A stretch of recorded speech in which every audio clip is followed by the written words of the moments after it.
Hello everyone, welcome back to my channel. Let's continue our chapter 9, The Earth, Our Habitat from class 6th SS semester 2. Longitudes. The vertical imaginary lines drawn on the surface of the earth are called longitudes. The longitudes meet each other at the poles. These lines come closer to each other while going towards poles. There are total 360 longitudes, among which 0 degree longitude and 180 degree longitude are important. तो जो imaginary lines है अर्थ की surface पे vertically drawn हैं उसे हम longitudes कहते हैं। इसे भी याद करने की बहुत ही सिंपल तरीका मैं आपको बताती हूँ। जो लाइंस लंबी लंबी या फिर खड़ी दिखाई दे रही हैं उसे हम लॉन्गिट्यूड्स कहते हैं। लॉन्गिट्यूड्स एक दूसरे से पोल्स पर मिलती हुई रेखाएं हैं। जैसे जैसे ये लाइंस पोल की तरफ जाती हैं ये एक दूसरे की और पास में आ जाती हैं।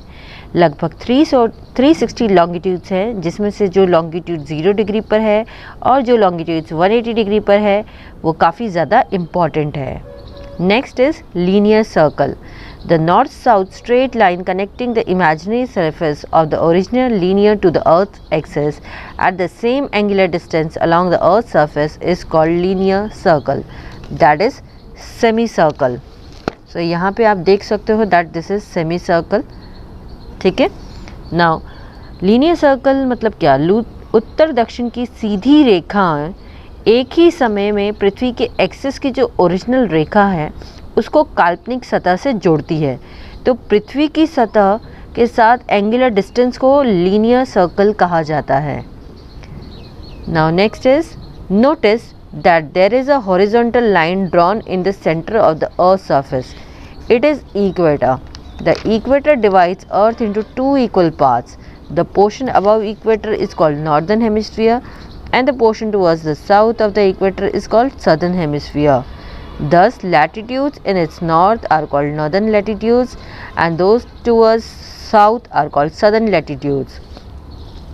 अब आप यहाँ पर ध्यान दें कि एक हॉरिजॉन्टल लाइन खींची हुई है। अब ये हॉरिजॉन्टल लाइन कहाँ है अर्थ की सरफेस के एकदम सेंटर में, जिसे हम इक्वेटर के नाम से जानते हैं। तो यहाँ पे आप देखिए, यहाँ पे आपको 9.7 मेन लैटिट्यूड्स दिखाए हैं। तो ये दिस इज़ अर्थ। इसकी एकदम बीचों बीच जो लाइन आपको दिख रही है 0 डिग्री लैटिट्यूड पे, सो दिस इज़ इक्वेटर पे। ये you can say that this is an imaginary line. ये असली में अर्थ पे नहीं खींची but this is an imaginary line. Okay, तो इस लाइन को हम इक्वेटर के नाम से जानते हैं और इक्वेटर को हम हिंदी में कह सकते हैं भूमध्य रेखा। तो इक्वेटर जो है वो अर्थ को 2 समान हिस्सों में विभाजित करती है। यहाँ पे आप देख सकते हो, जब यहाँ पे लाइन अगर खींची है तो ये ऊपर का हिस्सा और ये नीचे का हिस्सा। तो इक्वेटर के ऊपर के भाग को नॉर्दर्न हेमिस्फीयर कहा जाता है, जबकि जो उसकी दक्षिण की और जो हिस्सा पड़ता है उसको सदर्न हेमिस्फीयर कहा जाता है। तो इसी तरह जो लैटिट्यूड्स उत्तर में हैं उन्हें नॉर्दर्न लैटिट्यूड्स कहा जाता है और जो लैटिट्यूड्स साउथ में हैं उसे सदर्न लैटिट्यूड्स कहा जाता है। 23.5 degree north latitude in the northern hemisphere is called Tropic of Cancer, while 23.5 degrees south latitude in the southern hemisphere is called Tropic of Capricorn. Similarly, 66.5 latitude in the north of equator is called Arctic Circle and 66.5 latitude in the south of equator is called Antarctic Circle.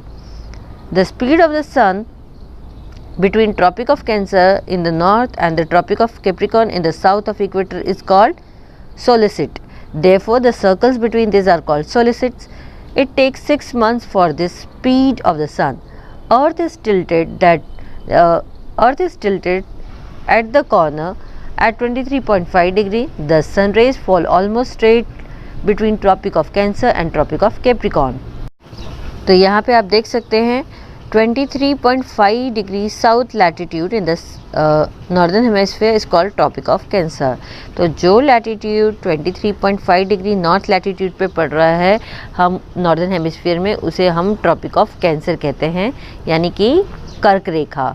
जबकि जो रेखा 23.5 south latitude पे southern hemisphere में है उसे हम tropic of Capricorn कहते हैं।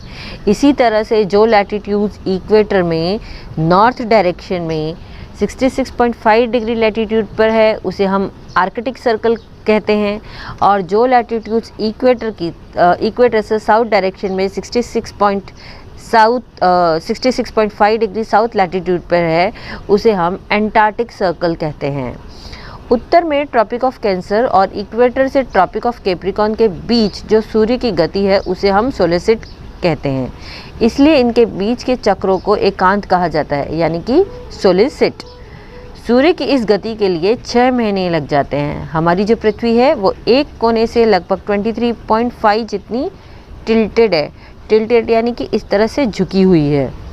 इस प्रकार ट्रॉपिक के बीच में जो सूर्य की किरणें सीधी पड़ती हैं, ट्रॉपिक यानी ट्रॉपिक ऑफ कैंसर से ट्रॉपिक ऑफ कैप्रिकॉर्न के बीच में जो जगह है वहाँ पे जो सूर्य की किरणें हैं वो एकदम सीधी पड़ती हैं।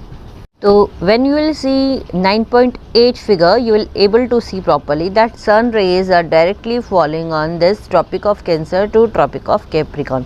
ये एकदम सीधी पड़ रही हैं। Okay, now next is GPS. GPS means Global Positioning System. With the help of Global Positioning System, we come to know the latitudinal and longitudinal location of any place through mobile phones and Google Earth. The latitudinal and longitudinal location of any place may be found with the help of mobiles which have internet access. Today, latitudes and longitudes can easily be understood with this. तो global positioning system की मदद से हमें mobile phone और Google Earth के माध्यम से किसी भी स्थान के लैटिट्यूडिनल और लॉन्जिट्यूडिनल लोकेशन का आराम से पता चलता है। किसी भी जगह की लैटिट्यूडिनल और लॉन्जिट्यूडिनल जगह हमें उनके मोबाइल से मदद मिल सकती है जिनमें आप कह सकते हैं इंटरनेट कनेक्शन होता है। आज की डेट में बहुत ही आसानी से इन लैटिट्यूड्स और लॉन्गिट्यूड्स को समझ सकते हैं। Now which are the major longitudes? So first is Greenwich mean time, that is GMT line. The 0 degree longitude which passes through Greenwich city of England is called Greenwich line. Greenwich line divides Earth into two equal parts from east to west, which is known as Eastern Hemisphere and Western Hemisphere. The longitudes up to 180 degree east of Greenwich line is called Eastern longitudes, and the longitudes up to 180 degree west of Greenwich line is called Western longitudes. तो Greenwich mean time line 0 degree longitudes की जो कि England के Greenwich शहर से होकर गुजरती है, ग्रीनविच लाइन कहलाती है। ग्रीनविच रेखा पृथ्वी को पूर्व से पश्चिम तक 2 समान भागों में विभाजित करती है, जिसे ईस्टर्न हेमिस्फीयर और वेस्टर्न हेमिस्फीयर के रूप में जाना जाता है। ग्रीनविच रेखा के 180 डिग्री ईस्ट तक के लॉन्गिट्यूड्स को ईस्टर्न लॉन्गिट्यूड्स कहा जाता है, जबकि ग्रीनविच रेखा के 180 डिग्री वेस्ट तक के लॉन्गिट्यूड्स को वेस्टर्न लॉन्गिट्यूड्स कहा जाता है। Next is international date line. 180 degree longitude is called international date line. It is just one longitude. The date and time changes when we cross this line. It passes through the Pacific Ocean. It is exactly not at 180 degree at some places.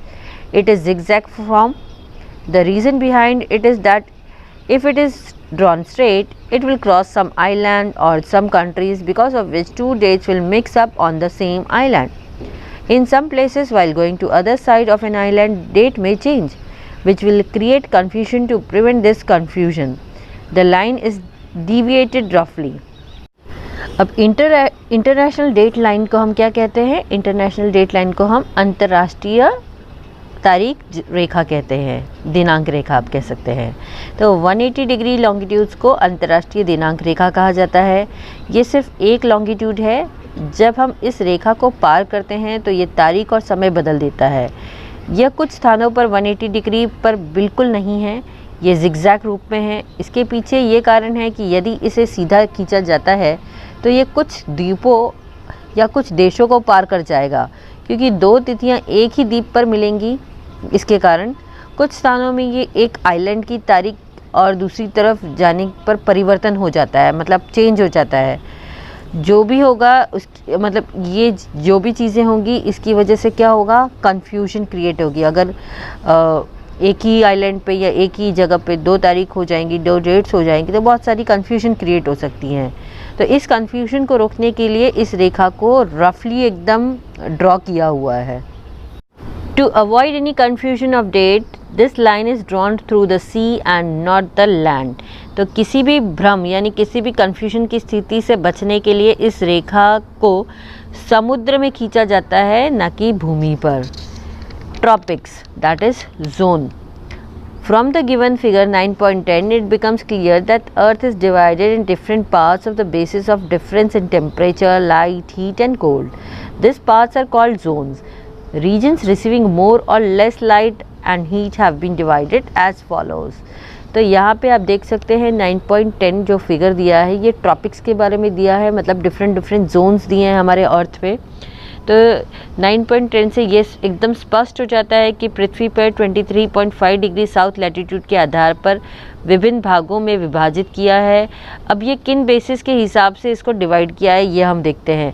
तो देखिए आप जो तापमान है यानी जो आप कह सकते हैं टेम्परेचर या फिर प्रकाश है, गर्मी है, ठंड है, इन सब में जो डिफरेंस है तो इस बेसिस पे इन भागों को जोन के हिसाब से डिवाइड किया जाता है और इसको जोन कहा जाता है। जिन क्षेत्रों में जिन जगहों में ज़्यादा या फिर कम प्रकाश और कम गर्मी पड़ती है ये उस तरह से उनको विभाजित किया गया है। तो यहाँ पे आप देख सकते हैं जोन्स को अलग अलग तरह से डिवाइड किया है। First is torrid zone that is tropical zone, यहाँ पे बहुत ज़्यादा एक्सेसिव हीट है, बहुत ज़्यादा गर्मी पड़ती है। टेम्परेट जोन यानी मॉडरेट हीट और कोल्ड, यहाँ पे मॉडरेट यानी कि मीडियम हीट और कोल्ड है। एंड फ्रीजिड जोन, यहाँ पे एक्सेसिव कोल्ड है। So till here in our next video will continue the chapter. Bye bye.